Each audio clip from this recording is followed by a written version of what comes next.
2015년 10월 11일 하나님께서 우리에게 주시는 말씀은 이사야 46장 3절에서 5절입니다.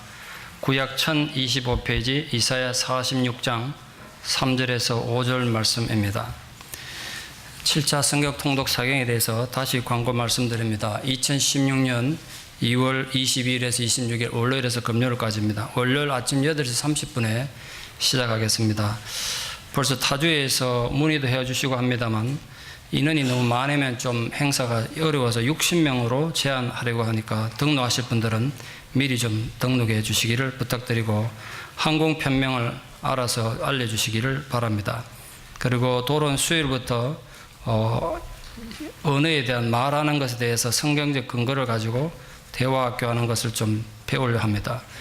이 말하는 데 대한 성경의 근거가 굉장히 많은데 그걸 하나하나 좀 배우면서 체계적으로 대화하는 훈련을 좀 하려고 합니다.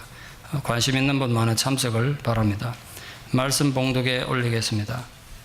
야곱의 집이여, 이스라엘 집에 남은 모든 자여, 내게 들을지어다.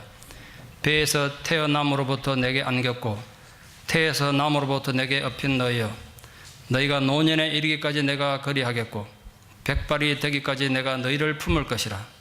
내가 지었은즉 내가 업을 것이요 내가 품고 구하여 내리라. 너희가 나를 누구에게 비기며 누구와 짝하며 누구와 비교하여 서로 같다 하겠느냐. 아멘. 지난주 북쪽 오레곤주 언프쿠아 커뮤니티 칼리지에 있었던 총기 난사 사건을 기억하시리라 생각합니다. 사탄교를 믿었던 것으로 추정되는 범인 머스는 같이 공부하던 학생들을 땅바닥에 엎드리게 한 후 한 명씩 이렇게 세워서 너 예수 믿느냐? 물어서 예수 안 믿는다 그러면 총을 안 쏘든지 다리에 총을 쏘아서 살려줬습니다. 만약 물어서 나 예수 믿는다 그러면 그 1초 뒤에 하나님을 보여주마. 그리고 웃으며 총을 쏘아서 죽였다고 합니다. 제가 그 뉴스를 보면서 목사로서 굉장히 고민에 빠졌습니다. 여러분이 그런 상황이면 어떻게 대답하시겠습니까? 한순간 거짓말하면 살 수도 있습니다. 내가 믿는 예수님 인정하면 죽어야 합니다. 저는 아직 대학 다니는 자식들을 두고 있는데 내 자식들이 현장에 있었다면 어떻게 대답하기를 바랬을까? 그게 저에게 참 고민이었습니다. 예비된 입장에서는 거짓말 해서라도 살아남기를 솔직히 바라겠지만 목회자 양심으로는 그래도 죽어도 신앙은 거부하면 안 되는 거 아닌가. 그래서 몹시 한 주간 그 문제로 제 내일에서 떠나지 않았습니다. 여러분의 자녀들이 그런 상황에 지금 전화가 걸려왔습니다. 아빠 지금 범인이 총을 들고 내 머리 겨누고 예수 믿는지 안 믿는지 묻고 있어. 안 믿는다 그러면 살려주고 믿는다 그러면 죽어야 돼. 어떻게 대답할까? 그럼 어떻게 대답하시겠는지 한 주간 좀 고민해 주시기를 부탁합니다. 사람들 기억에서 희미해졌는지 모르겠습니다만 1999년 콜로라도주 콜럼바인 고등학교 총기 난사 사건 혹시 기억하십니까? 그때 당시 17세 레이첼 스캇은 자신이 크리스찬인 것을 알고 있었던 2명의 범인의 표적이 됐습니다. 친구와 함께 점심을 먹고 있는데 다가온 범인들은 먼저 스캇의 허벅지에 총을 한 방 쏘고 등에다 2발을 쐈습니다. 영문도 모르고 총에 맞은 레이첼은 살기 위해서 엉금엉금 기기 시작했습니다. 범인들은 희죽희죽 웃으며 다가와서 레이첼이 머리카락을 잡고 고개를 들고 물었습니다. 너 아직도 하나님 믿어? 죽어가면서도 주저없이 레이첼은 내가 하나님 믿는 거 너도 알잖아. 이렇게 말했습니다. 그 범인은 비웃으며 그렇다면 하나님께 가라. 그리고 마지막 총격을 가해서 레이첼의 목숨을 앗아갔습니다.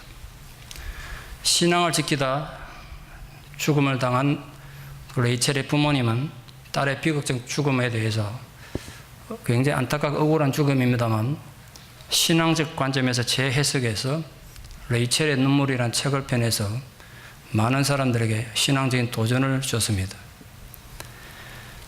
오는 11월 8일은 국제 기도의 날이 열립니다. 그 행사를 앞두고 박해 감시 단체인 크리스천 프리덤 인터내셔널이라는 단체에서는 예수 그리스도에 대한 신앙 고백으로 지금도 죽음의 위기에 노출되어 있는 전 세계에 흩어진 수많은 성도들을 위해서 모든 교회가 기도해 달라고 제게도 이메일이 왔습니다. 기독교 박해 감시단체에 의하면 지금 현재 기독교인들은 신앙 때문에 5분에 1명씩 순교당하고 있습니다. 저도 이번에 자료 받고 너무 놀랐습니다. 5분에 1명입니다. 로마 제국시대 기독교 박해가 어떤 고대 시대도 아니고 2015년 평화로운 미국 땅 세크라멘토에서 우리는 이렇게 풍요롭고 안전한 상황에서 예배드리는 똑같은 시대에 1년에 신앙 때문에 10만 5천 명이나 지금도 순교한다는 사실이 도대체 믿어지십니까? 최근 몇 년 동안은 IS의 발호로 순교자의 수는 더 증가하고 있다고 합니다. 박해받는 기독교인들을 돕는 자선단체인 카리타스 이탈리아나의 통계에 하면 지금 현재 오늘 당장 신앙 때문에 목숨의 위기를 겪는 사람들, 지금 당장 그 사람 죽을 수 있는 거죠. 오늘 우리가 예배드린 이 순간 그들 모두 죽을 수 있는 위기에 내몰린 사람들이 중동이나 아프리카에 1억 명이라고 합니다. 1억 명. 아참 1억 명이 한순간에 다 신앙 때문에 죽을 수 있다고 호소하고 있습니다. 같은 조국인 우리 북한에도 최소 5만에서 7만에 가까운 기독교인들이 신앙 때문에 감옥에 갇히거나 강제노동 수용소에서 죽음의 위기에 당면에 있다고 합니다. 당면이 의문이 생깁니다. 전지전능하신 하나님, 역사의 주관자 되신 하나님, 모든 인류의 주권을 가지신다는 하나님, 그 하나님은 왜 하나님을 신앙하는 하나님 백성들을 보호하지 않으시는가? 왜 무고한 그들을 그 죽음의 골짜기에서 구원하지 않으시는가? 의문이 들지 않습니까? 더 가슴 아픈 것은 내가 믿는 하나님, 내가 믿는 예수 때문에 어떤 사람들은 그 신앙 때문에 5분에 1명씩 순교당하는 그 소식조차도 어떤 기독교인들에게는 자신들이 당하는 약간의 불편함과 억울함보다도 관심이 없다는 사실이 저를 너무 슬프게 합니다. 우리 내가 당하는 어려움과 불편을 최고로 중요하게 생각합니다. 단순 계산적으로 하면 오늘 우리가 드린 이 예배 1시간 동안도 20명의 기독교인은 목숨을 잃을 것입니다. 그보다 더 많은 그리스도인들이 삶의 터전을 잃고 고향을 잃고 가족을 잃고 모든 것을 잃을 것입니다. 그런데도 우리는 내 손톱 밑에 박힌 작은 가시 고통을 더 아파합니다. 그래서 우리는 조금만 삶이 힘들어도 하나님을 향해 원망하며 외칩니다. 하나님, 내가 이렇게 힘들고 어릴 때 하나님 도대체 어디에 계셨습니까? 하나님을 향한 이 근본적인 불평과 원망은 어제 오늘의 문제는 물론 아닙니다. 아마도 인류 역사만큼이나 오래된 것일 것입니다. 오늘 본문의 배경이 되는 이스라엘 백성들 또한 그런 원초적인 질문으로 원망으로 하나님에 대해서 감정이 아주 좋지 않았습니다. 그런데도 하나님은 그런 이스라엘을 징계하시거나 포기하지 않으시고 또다시 찾아오셔서 그들의 어깨를 두드리며 그들을 격려해 주셨습니다. 이스라엘뿐만 아니라 시대를 초월하여 모든 인간들의 원망에 대한 하나님의 대답이 오늘 본문의 말씀 내용입니다. 혹시 여러분들이 지금 힘든 삶의 현실 때문에 하나님께 대하여 감정이 좋지 않으시다면 이 말씀을 꼭 기억하십시오. 하나님은 여러분을 망각한 적이 없으십니다. 하나님은 결코 여러분을 잊으신 적이 없습니다. 하나님 관심은 언제나 우리를 향하고 있습니다. 우리를 향한 하나님의 마음을 오늘 본문에서 아주 기가 막힌 은유로 설명하셨습니다. 이 본문을 다시 묵상하면서 여러분 상상력을 좀 동원해서 그 그림을 한번 그려보십시오. 하나님 우리를 품에 안으셨습니다. 언제부터라고 그러셨습니까? 어머니 배에서 태어날 때부터 안으셨다고 그러셨습니다. 우리를 향한 하나님의 깊은 관심을 그렇게 표현하셨습니다. 하나님 우리를 안으셨다는 건 보호를 의미합니다. 인간의 전 생애에서 가장 행복한 시기는 가난하든 부하든 똑똑하든 무식하든 상관없이 가장 행복한 시기는 어머니 품에 안긴 젖먹이 시절일 것입니다. 젖먹이 아기를 안은 어머니, 그 어머니 하나님을 상상할 수 있겠습니까? 여러분 하나님을 무섭고 저 높은 하늘 위에 계신 분으로만 생각하지 마십시오. 하나님 개념을 좀 새롭게 할 필요가 있습니다. 갓난아기를 안고 눈을 맞추며 이쁘고 기뻐서 어쩔 줄 모르는 그 엄마의 모습, 그게 우리를 안으신 하나님의 모습입니다. 어머니 품에 안긴 아기는 세상 전부를 가졌습니다. 더 이상 필요한 게 뭐 있습니까? 나를 안아주신 어머니 그 존재만으로 모든 것이 채워지고 행복한 것입니다. 하나님은 우리를 그런 존재로 보호해 주시겠다고 약속하시는 것입니다. 2008년 5월 10일 오후 2시 28분 진도 8.0의 엄청난 강진이 중국 스촨성을 덮쳤습니다. 그 15초 동안의 흔들림으로 인해서 그 자리에서 8만 명이 죽었습니다. 지진이 발생하고 하루가 지난 뒤 구조대는 어느 무너진 건물더미에서 무언가를 가슴에 끌어안고 웅크러져 죽은 한 여인의 시신을 발굴했습니다. 사진을 좀 보시겠습니다. 그 여인은 생후 100일 된 딸아이를 품에 안고 엎드려서 아기가 숨 쉴 수 있도록 흘러내리는 흙더미를 몸으로 막으며 죽어 있었습니다. 아기를 보호하기 위해 엄마는 척추가 어스러져 죽으면서도 아기를 끝까지 품에 안고 보호한 것입니다. 그리고 기적처럼 아기는 죽은 엄마의 젖꼭지를 물고 살아 있었습니다. 그 살아남은 아기 사진도 좀 보여주십시오. 구조작업에 참여했던 산부인과 의사는 어쩌면 엄마는 자기는 죽더라도 얼마 동안은 아기가 자기 젖을 먹고 버틸 수 있을 것이라고 믿었던 것 같습니다라고 인터뷰했습니다. 이 사진이 그 살아남은 아기를 깨끗하게 씻은 뒤에 구조대원이 안고 있는 걸 카메라 기자가 찍은 것입니다. 더욱 가슴 아픈 것은 엄마는 죽으면서 그 절체절명의 상황에서 휴대전화에 딸에게 마지막 유언을 남겼습니다. 사랑하는 나의 보배야, 만약 네가 살아남으면 꼭 기억해 다오. 내가 늘 사랑했다고. 시신을 수습하던 모든 구조대원들은 눈물을 흘렸고 이 소식이 전파를 타자 온 중국은 물론 전 세계 많은 사람들이 감동의 눈물을 흘렸습니다. 심장에 인간의 피가 흐르고 있다면 이런 뉴스를 듣고 감동을 느끼지 않을 수가 없을 것입니다. 그런데 아십니까? 우리 하나님이 바로 그렇게 우리를 구하기 위해 우리를 품에 안고 죽으셨다는 사실. 그냥 상징이 아니라 하나님께서는 죄의 지진으로 깔려 죽은 우리들을, 그 깔려 죽어가던 우리들을 살리시기 위해 온몸으로 죄를 막으며 우리를 품에 안으시고 십자가에서 죽으신 것입니다. 오늘 하나님께서 우리를 안으셨다는 것은 바로 그런 의미입니다. 하나님은 우리를 위해 목숨까지 버리시면서 우리를 품에 안으시고 보호하시는 분이십니다. 그걸 잊지 마십시오. 하나님께서 우리를 품에 안으신 것은 보호의 의미라면 하나님 우리를 업었다는 것은 양육의 의미입니다. 우리 흔히 누군가를 양육했을 때 내 너 업어 키웠다 이렇게 표현하지 않습니까? 하나님 우리를 업어서 양육하신 분이십니다. 근데 언제까지 우리를 그렇게 업고 보호하고 양육한다고 말씀하셨습니까? 노년에 이르기까지입니다. 백발이 되기까지라고 하셨습니다. 그건 무슨 뜻입니까? 어머니 태에서 태어날 때부터 백발이 될 때까지 일생 동안 미우나 고우나 얼마나 많은 사고를 치고 문제를 짓고 죄를 지어도 미우나 고우나 넌 내 새끼니까 너희 한 생애를 내가 보호하고 인도하겠다는 약속입니다. 언젠가 TV에서 아니 나면 90이 훨씬 넘은 어머니가 70대 중반이 된 딸을 애 취급하는 걸 보고 제가 코끝이 찡해졌습니다.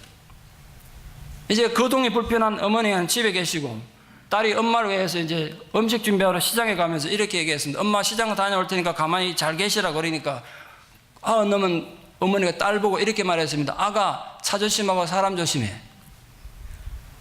70 넘은 딸을 아가라고 부르더라고요. 90 넘은 어머니 눈에는 70이 넘어도 딸이 아기로 보이는 거예요. 하나님은 우리가 노년이 되고 백발이 되고 마치 아기를 품에 안는 것처럼 너를 보호하고 위로하고 약속하시겠다고 말씀하셨지 않습니까?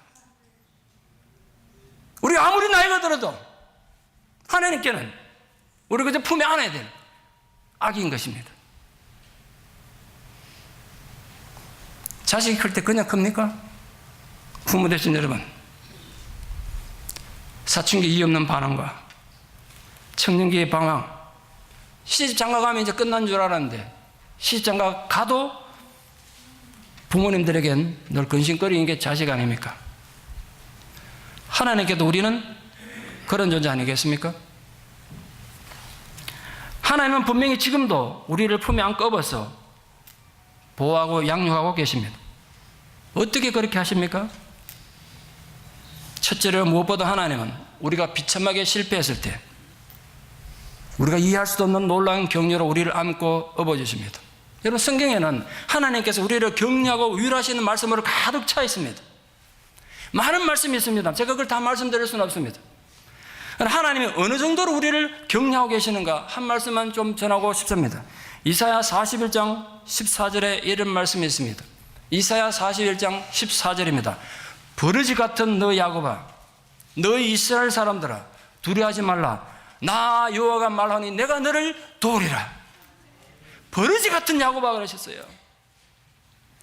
여러분, 이스라엘이 얼마나 초라하고 볼품없는 존재가 되었는지 하나님 버러지 같은 존재라고 말씀하셨겠는 거예요. 하나님을 반역하고 떠나간 이스라엘은 세상 어디서도 인정받지 못하고 무시당하는 버러지 같은 존재가 된 것입니다. 그런데 하나님께서는 어쩌다가 너희들이 그런 존재가 됐나 비웃고 비난하거나 욕한 것이 아니라, 그래도 하나님 너 두려워하지 마라. 세상 사람들 너를 버러지로 취급해도 나는 너를 도와주겠다고 말씀하셨어요.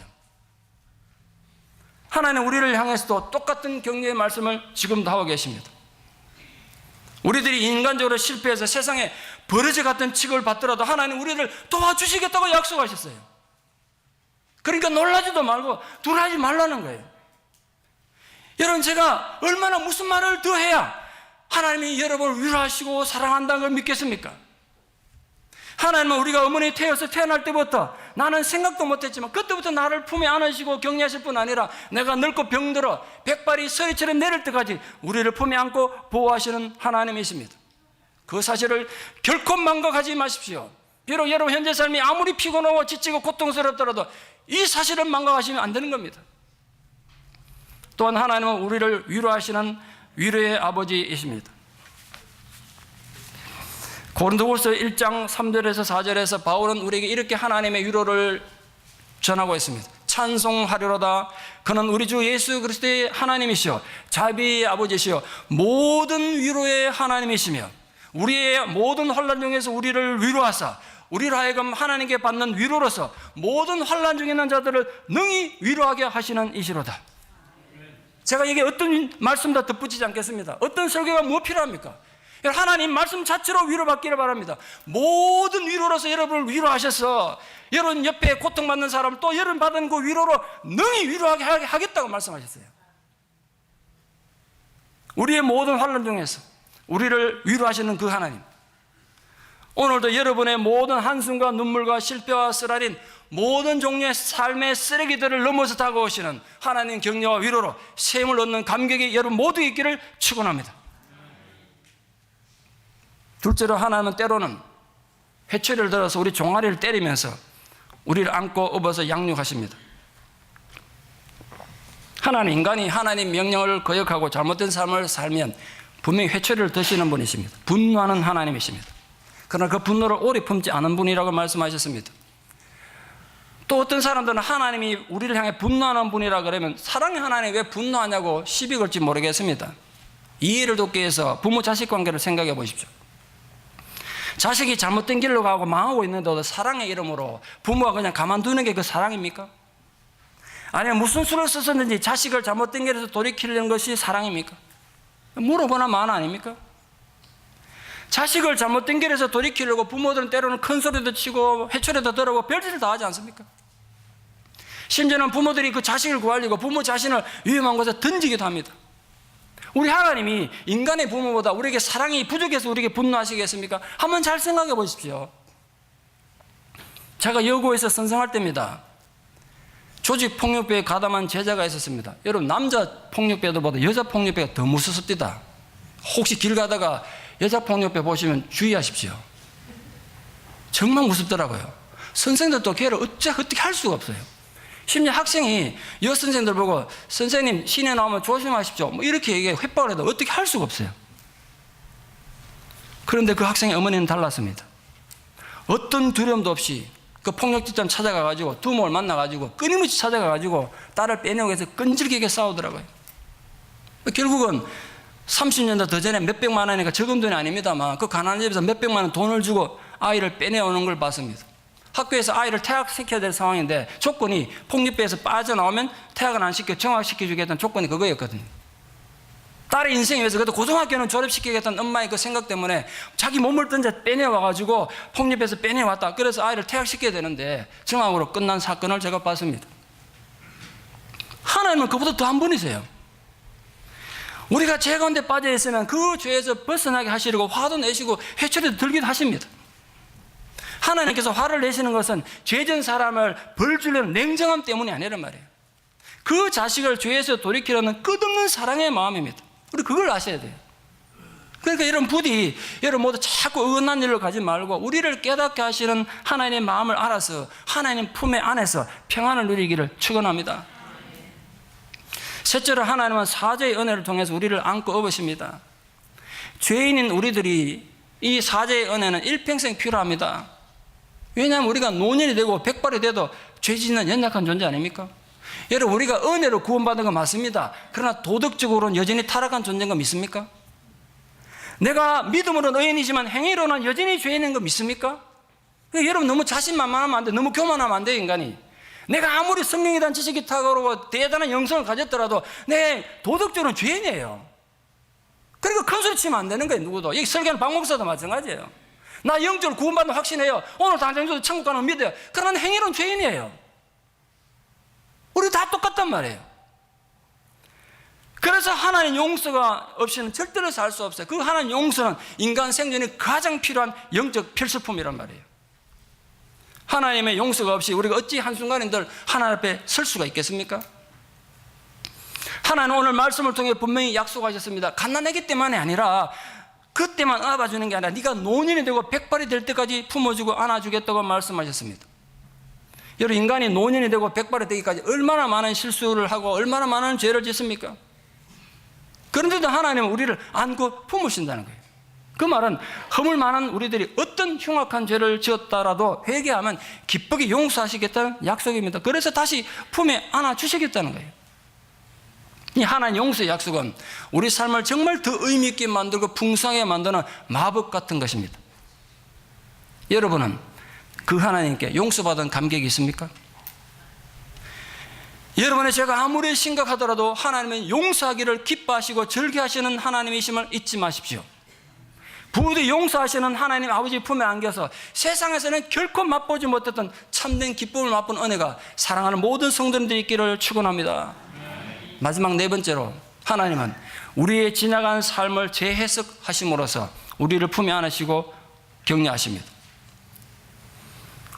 그래서 우리가 끔찍한 상처와 실패 가운데 살지만 그리고 다시 살아갈 힘과 용기를 갖게 하십니다.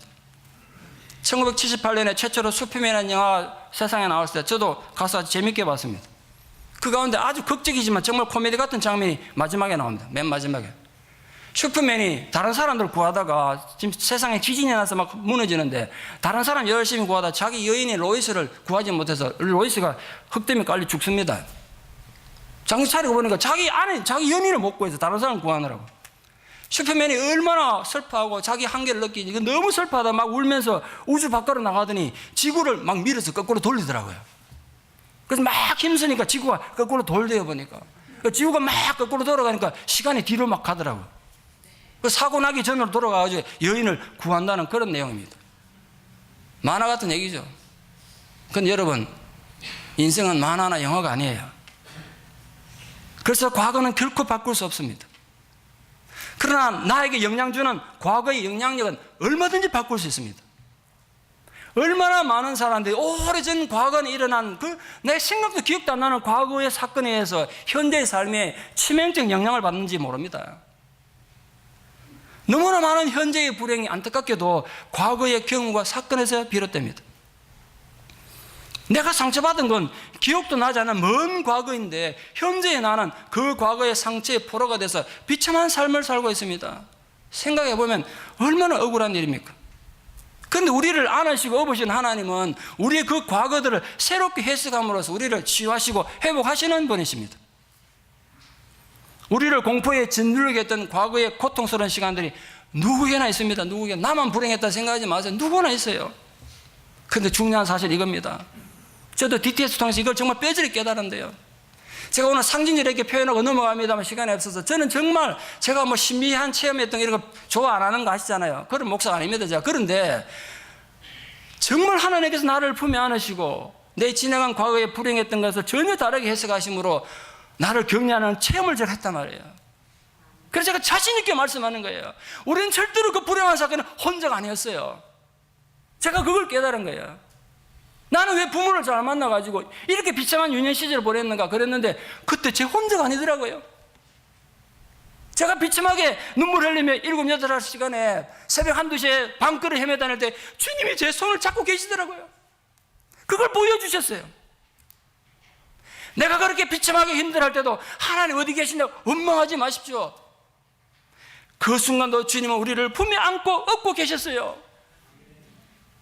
지금 이 본문에 서 있는 이스라엘 상황이 바로 그와 같습니다. 나라는 망해버렸고 예루살렘 성벽은 무너지고 영원할 것이라 믿었던 예루살렘 성전은 불타가지고 흔적도 없이 사라져버렸습니다. 돌 위에 돌 하나 남지 않고 다 사라져버렸습니다. 게다가 자신들은 쇠사슬에 묶여서 거발 강가로 끌려와서 70년째 지금 전쟁포로로 비참하게 생활하고 있습니다. 그들에게 무슨 소망이 있고 내일에 대한 무슨 기대가 있겠습니까? 그들이 어떻게 하나님의 위로를 경험하고 하나님의 사랑을 느낄 수 있겠어요? 그렇게 완벽한 절망 속에 침몰해버린 이스라엘 민족에게 하나님께서는 실패한 그들의 역사를 재해석하심으로써 그들이 다시 일어설 수 있는 힘과 용기를 주신 것입니다. 너희들은 그때 완전히 망해버리고 하나님 너희를 버린다고 생각했지 모르지만 내가 다시 너희에게 말한다. 너희들이 어머니 태에서 날 때부터 내가 너희를 안았다. 내가 너희들을 업었다. 그걸 다시 말씀하신 거예요. 그런데 내가 어떻게 너희를 잊을 수가 있겠느냐? 나는 결코 너희들을 잊지 않았다. 너희 역사를 내가 새롭게 쓰겠다고 위로하고 계신 것입니다. 15살에 어머니가 돌아가신 트레시라는 소녀가 있었습니다. 밑으로 동생이 3명이나 있었습니다. 장례식을 마치고 돌아오니까 아버지가 트레시 보고 오늘부터 네가 우리 집에 엄마다. 동생들 잘 돌보라고 그랬습니다. 아직 어린 나이에 자신도 엄마의 손길이 필요하고 엄마의 이런 슬픔도 감당하기 힘든데 어린 동생들을 돌보는 책임을 갑자기 지게 된 것입니다. 불행은 거기서 끝나지 않았습니다. 트레시가 16살 되던 어느 날 밤 아버지가 방으로 오라 그래서 밤에 갔더니 엄마의 역할은 이것도 포함되는 것이라고 말하면서 성폭행을 했습니다. 트레시는 말로 다 할 수 없는 수치와 공포와 죄책감의 깊은 수렁에 빠져들고 말았습니다. 아버지의 성폭행은 그 후로도 계속되었고 결국 트레시는 18 어린 나이에 아들을 낳게 됩니다. 트레시가 낳은 아들은 아버지 호적에 올랐고 아들 톰은 엄마인 트레시가 누나인 줄 알고 자라났습니다. 트레시가 24살 되던 해 더 이상 아버지의 폭행을 참을 수 없어서 아들 톰을 데리고 아버지로부터 멀리 가기 위해서 가출했습니다. 트레시는 아버지로부터 받은 상처 때문에 결혼도 하지 않고 아들 톰을 키우며 한을 품고 살았습니다. 물론 교회를 다녔지만 자신의 고통과 자식 가문의 수치스러움을 누구에도 말하지 못하고 아픔 속에 절절히 고통받고 있었습니다. 그리고 10여 년의 세월이 흘러 30대 중반에 된 트레시는 자신의 고통과 죄책감에서 벗어나고자 지푸라기 잡는 심정으로 DTS에 가게 됩니다. 그때까지 톰은 트레시가 자신의 누나인 줄 알고 살았습니다. 톰은 누나를 따라 YMBA에서 와가지고 YMBA에서 멀리 떨어진 고등학교에 통학버스를 타고 통학하고 학교를 다녔고 트레시는 DTS 훈련받으면서 자신의 상처에서 회복되기를 기대하며 그 과정을 수료하고 있었습니다. 그러다가 이제 DTS 말미에 가면 하나님의 다림질이라는 주간이 있습니다. 그 주간에 사람들과 앞에서 자신의 가장 쓰라린 고통과 아픔을 고백하면서 하나님 치유를 체험하는 그런 시간입니다. DT에서 제일 중요한 시간이 하나님 다림질입니다. 거기서 얼마나 솔직하고 정직하게 자기를 하나님 앞에 오픈하느냐가 이제 결정되는 겁니다. 하나님 임재를 체험하느냐 아니면 그 모든 수료를 엉터리로 그냥 끝내가지고 돈만 내버리고 시간만 내버리냐 그 결정되는 순간입니다. 이번에 제가 FCM 과정에서 이 하나님 다림질 과정을 했는데 내 모든 걸 내려놓고 목사 체면 다 내려놓고 나를 오픈함으로써 엄청난 하나님 임재를 제가 체험하게 된 겁니다. 그때는 자존심 필요 없어요. 얼마나 하나님 앞에 진실하나 이게 관건이에요. 굉장히 무서운 주간입니다. 사람들이 미쳐나갑니다. 자기 잠재치 속에 그렇게 상처가 있을지 몰라도 튀어나오면 미쳐나가는 걸 봤습니다. 큰 텐트로 된 교실에서 트레시는 자신의 상처에서 치유받기를 간절히 바라는 마음에서 자신이 아버지로부터 성폭행 당했던 고통스러운 경험과 아들 톰의 출생에 대한 비극을 말했습니다. 그렇지 않은 자기는 아직도 아들에게 출생의 비극을 말할 수 없어서 동생으로 거짓말하고 살고 있다고 고통스럽게 고백하며 하나님 위로와 치유를 간구했습니다. 트레시가 자신의 수치스럽고 고통스러운 과거를 눈물 속에 고백하자 다른 학생들도 다 함께 눈물을 흘리며 아파했고 간사님들은 트레시를 둘러서서 하나님께서 트레시의 모든 고통을 알고 계시고 그 아픔의 자리에 함께하고 있었음을 위로하면서 성령 위로와 격려를 위해 함께 기도하며 나누고 있었습니다. 그때 눈물 흘리던 트레시 눈에 저 텐트 뒤쪽에서 눈물 흘리며 자기를 향해 걸어오고 있는 아들 톰이 보였습니다. 그 운명의 날 톰이 학교 가기 위해서 통학버스를 타러 갔는데 이 버스가 고장이 나서 오지 않은 겁니다. 뒤태에서 강의가 딱 시작되면요 학교 안에 아무도 없습니다. 그러니까 자기 혼자 심심하기도 하고 누나가 어떤 훈련을 받는지 궁금하기도 하고 해가지고 자기 혼자 몰래 누나가 훈련받은 뒤태에서 텐트 뒤에 와가지고 강의를 엿듣고 있었습니다. 그러다가 누나가 자신의 출생의 비밀을 말하는 걸 듣고 충격받았습니다. 자기가 이때까지 누나라고 알고 있었던 사람이 실제는 자기 엄마였다니. 그리고 그것도 아버지의 성폭력에 의해서 불행하게 태어났더니 16살 소년이 얼마나 충격이 컸겠습니까? 그런데 그날 하나님께서 이 모자에게, 이 불쌍한 모자에게 큰 은혜를 베풀어 주셨습니다. 너무나 당황해하는 트레시장에서 걸어나온 톰이 이렇게 말했습니다. 난 늘 이상하다고 생각했어. 어쩌면 누나가 내 엄마일지도 모르겠다는 생각을 늘 했거든.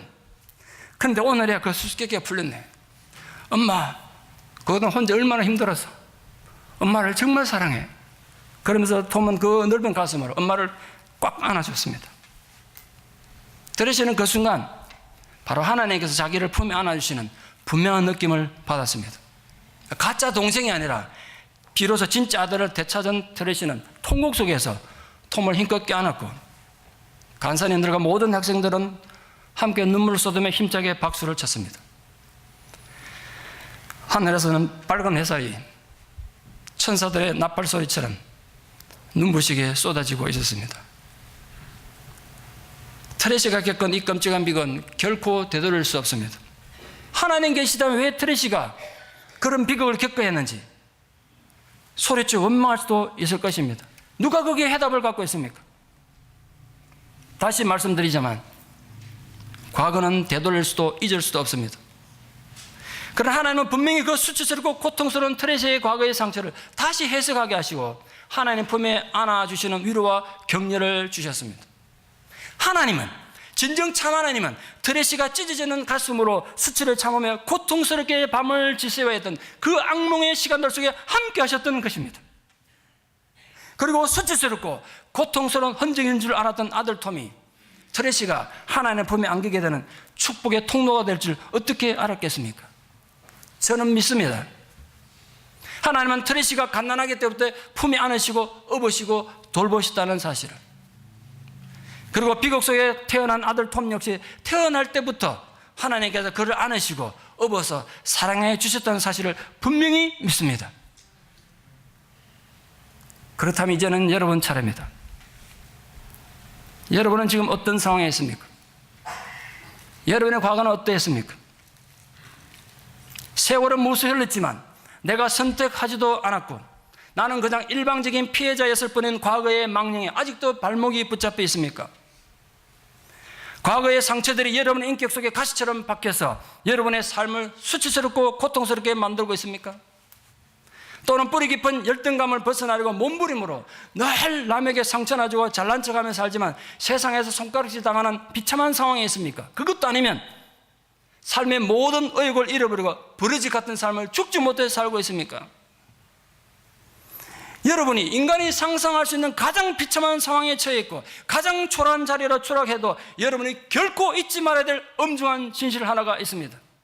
하나님은 여러분이 어머니 태에서 태어날 때부터 여러분을 품에 안으셨습니다. 여러분이 인식하든 인식하지 못하든 상관없이 여러분을 업어서 키우고 달래고 사랑해 주셨습니다. 여러분이 비록 부모를 잘못 만나서 제대로 양육받지 못해서 억울하고 한이 됩니까? 그래서 그 상처로 아직도 괴로운 삶을 사십니까? 한 가지 여러분이 분명히 기억해야 될 진실 하나가 있습니다. 이사야 49장 15절 16절에서 주님 이렇게 말씀하셨습니다. 네 부모는 혹시 너를 잊을지라도 나는 너를 잊지 않을 것이라. 내가 너를 내 손바닥에 새겼고, 우리를 잊지 않으시고 늘 기억하시기 위해 우리 이름 새길 자를 손바닥에 새기신 하나님, 그 하나님이 너의 부모는 너를 잊어버리는 극한의 비극적 상황에서도 나는 절대로 너를 잊지 아니하였다고 말씀하셨습니다. 하나님은 아버지에게 끔찍하게 학대당한 트레저를 결코 잊은 적이 없었습니다. 여러분이 고통스럽고 공포에 질려있던 어린 시절에 두려웠던 모든 시간들 동안 하나님은 결코 여러분을 잊으신 게 아닙니다. 우리는 몰랐지만 우리 이름을 손바닥에 새겨 계신 하나님, 우리 이름 세 글자를 손바닥에 계신 하나님은 우리를 품에 안으시고 우리를 업으시며 함께 주신 것입니다. 그래서 우리와 함께 아파하시고 함께 눈물을 흘려주셨습니다. 그 하나님의 위로와 격려가 여러분을 모든 종류의 고통과 공포와 배신감 그리고 뿌리 깊은 상처에 난 썬뿌리들로부터 다시 이렇게 세워주신 은혜가 부디 여러분 모두에게 있기를 간절히 축원합니다. 기도드리겠습니다. 긍휼과 사랑에 풍성하신 아버지 하나님, 우린 잘 몰랐습니다.